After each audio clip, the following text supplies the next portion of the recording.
नमस्कार, मैं Uday Shankar. News bioscope में आप सबों का स्वागत है। दक्षिण अफ्रीका में टेस्ट सीरीज जीतने का टीम इंडिया का सपना इस बार भी टूट गया। तीसरे क्रिकेट टेस्ट मैच में दक्षिण अफ्रीका ने भारत को 7 विकेट से हराकर टेस्ट सीरीज 2-1 से जीत ली। इस बार टीम इंडिया को टेस्ट सीरीज जीतने के लिए हॉट फेवरेट माना जा रहा था, लेकिन कम अनुभवी दक्षिण अफ्रीकी टीम ने सभी को चौंकाते हुए घर पर भारत के खिलाफ अपराजित रहने का रिकॉर्ड बरकरार रखा। इस विषय पर बातचीत करने के लिए हमारे साथ हैं हमारे स्पोर्ट्स एक्सपर्ट राकेश रंजन जी। उनसे बात करते हैं और जानते हैं। राकेश जी, श्रृंखला के परिणाम पर सबसे पहले आपकी प्रतिक्रिया जानना चाहेंगे। देखिए, एक भारतीय खेल प्रेमी के तौर पे निश्चित तौर पे बहुत निराशा हुई। जैसा कि मैं कहते आ रहा हूँ पूरी सीरीज के दौरान कि इससे बेहतर मौका और कोई नहीं हो सकता था। लेकिन एक क्रिकेट प्रेमी के रूप में अगर हम कहें तो हम ये कह सकते हैं कि जो एक दोनों टीमों में जो बेहतर टीम थी वो जीती है। दक्षिण अफ्रीका ने साबित कर दिया, उनके पास अनुभव की कमी थी। क्विंटन डी कॉक पहला टेस्ट मैच खेलने के बाद रिटायर हो गए, अब उनकी भी कमी हो गई। बिल्कुल युवा टीम थी। अगर मैं कहूं कि दक्षिण अफ्रीका के 11 खिलाड़ियों के नाम अगर जो क्रिकेट से बहुत नहीं जुड़े हैं उन्हें पता तक नहीं था। कुछ एक नाम अगर हम कप्तान एल्गर की बात कर लें, मार्करम की बात कर लें, रबाडा की बात कर लें, एनगिडी की बात कर लें, ये 4-5 नाम थे जिन्हें लोग जानते थे। लेकिन सीरीज खत्म होते होते तक लोग पीटरसन को जान गए हैं, वैंडार को जान गए हैं, बावुमा को जान गए हैं। तो कई नए खिलाड़ी उभर के आए, ओलिवर को जान गए हैं, जेनसन को जान गए हैं। तो इस तरह से हम देखते हैं कि उनकी टीम उभर कर सामने आई। जब भी उन पर दबाव पड़ा, आखिरी 2 टेस्ट मैच में, पहला टेस्ट मैच गंवाने के बाद टीम इकट्ठी हुई।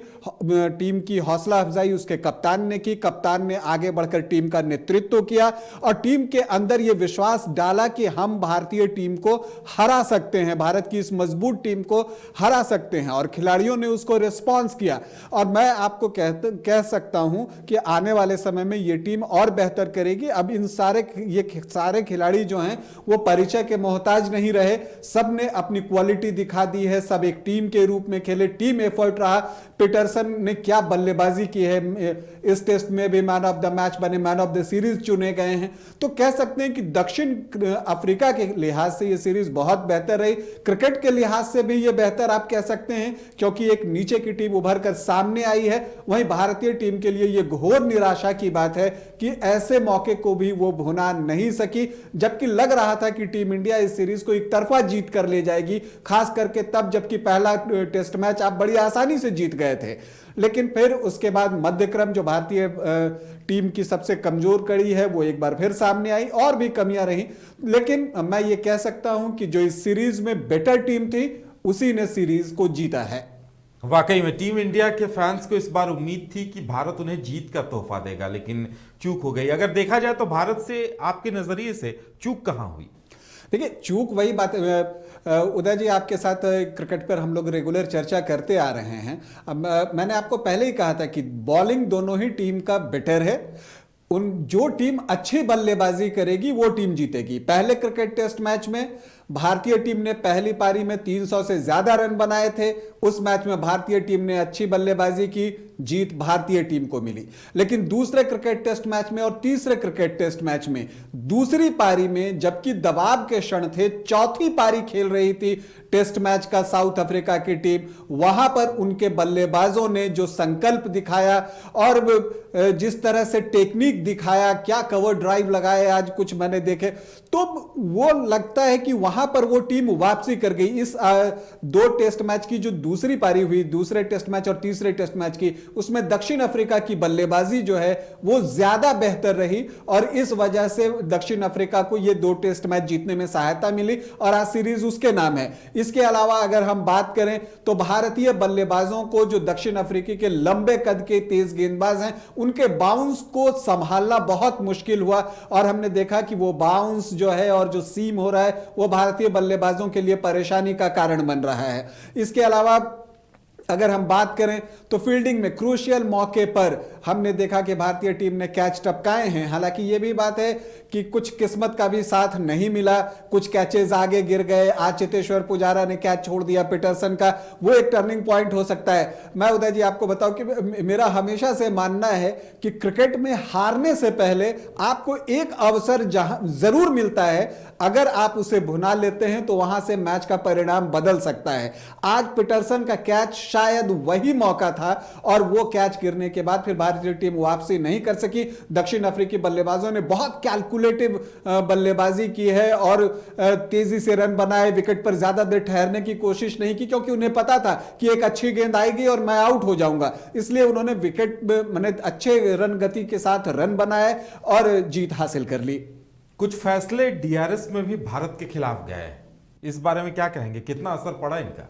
कल दक्षिण अफ्रीका की जब दूसरी पारी चल रही थी, पारी का 21वां ओवर था और उनके कप्तान एल्गर क्रीज पर थे और उस समय अश्विन की गेंद पर जो लेग बिफोर विकेट की जो अपील हुई थी, अंपायर ने आउट दे दिया था, लेकिन फिर टीवी रिप्ले से दिखा कि वो नॉट आउट है। और टीवी रिप्ले पे डीआरएस पे ये डिसीजन आने के बाद खुद अंपायर भी चकित थे। भारतीय टीम ने जिस तरह से वहां पर रिएक्ट किया वो लोग भी चकित थे, लेकिन भारतीय टीम वहां जिस तरह से की वो लगा कि शायद वो फ्रस्ट्रेशन है। उन्होंने इतना दबाव ओढ़ लिया इस डीआरएस का कि इसके बाद के जो कुछ ओवर आप देखेंगे वहां भारतीय गेंदबाजों ने रन लुटा दिए। इसका मतलब यह हुआ कि टीम इस डिसीजन के बारे में ज्यादा सोच रही थी। देखिए यह खेल का पार्ट है, वो डीआरएस आपके लिए भी है, उनके लिए भी है। डीआरएस कितना पुख्ता है, आप कहते हैं कि डीआरएस सभी कोई जानता है कि 100% सही नहीं है। 99% टाइम लोग कहते हैं कि सही है, परसेंटेज का टाइम ज्यादा है, लेकिन हो सकता है कि वो 1% का जो मामला है वो एल्गर के मामले में आ गया हो। कुछ ऐसे डिसीजन भारतीय टीम के भी फेवर में जाते हैं, तो उस तरह से रिएक्ट नहीं करना चाहिए। ये कह देना कि हम 11 हैं और सामने पूरी टीम है या जो ब्रॉडकास्टर्स है वो हमारे खिलाफ है, इस तरह की बातों से बचना चाहिए, क्योंकि मैच फिर इंडिया में भी होगा, यहां भी डीआरएस होगा। और अगर कोई विपक्षी टीम जो मेहमान टीम हमारे यहां आकर खेलती है और वो इस तरह के बातें करें, तो हमें मुझे लगता है कि हम लोगों को यह कहने में 1 सेकंड भी नहीं लगेगा कि वो हार के बहाने बना रही है। तो इसी तरह से भारतीय टीम को भी समझना चाहिए और मैच पे अग्रेशन होना जरूरी है, लेकिन ओवर अग्रेसिव हो जाना भी ठीक नहीं मेरे लिहाज से। बिल्कुल, भारत की मध्यक्रम बल्लेबाजी इस दौरे में प्रभावित करने में असफल रही। आगे मिडिल ऑर्डर में क्या आप कोई परिवर्तन देख पा रहे हैं?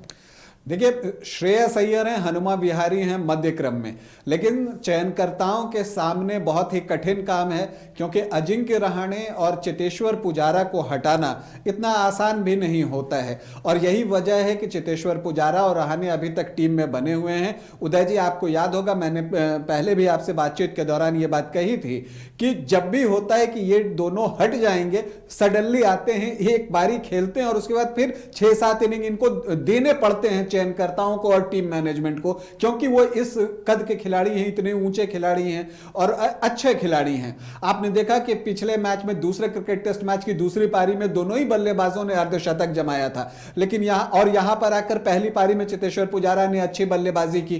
तो अब एक बार फिर से चयनकर्ता जो है ये सोच रहे हैं कि क्या हम चेतेश्वर पुजारा की जगह पे हनुमा विहारी को टीम में लेकर आ सकते हैं। अजिंक्य रहाणे के लिए मुझे लगता है यहां थोड़ी ज्यादा मुश्किल है, क्योंकि इस टेस्ट मैच के भी दोनों पारी में वो कुछ खास नहीं कर सके। तो हो सकता है कि अजिंक्य रहाणे के लिए शायद ये अंतिम टेस्ट पारी हो चुकी हो, लेकिन फिर भी चयनकर्ताओं को फैसला लेना है। मध्य क्रम से आखिरी टेस्ट मैच में कुछ जो राहत भरी खबर आई, विराट कोहली लय में दिखे और मुझे लगता है कि विराट कोहली को पिछले मैच के पहले प्रेस कॉन्फ्रेंस करने दिया गया था। तो जो एक मैदान के बाहर के भी जो कुछ डिस्प्यूट थे बोर्ड और बीसीसीआई और कोहली के बीच में, उसका भी उनकी बल्लेबाजी पर असर पड़ रहा था, लेकिन इस मैच में थोड़ा वो चीजें सामान्य होती दिखी और जब चीजें सामान्य हुई तो उसका असर कोहली के बल्लेबाजी पर भी दिखा।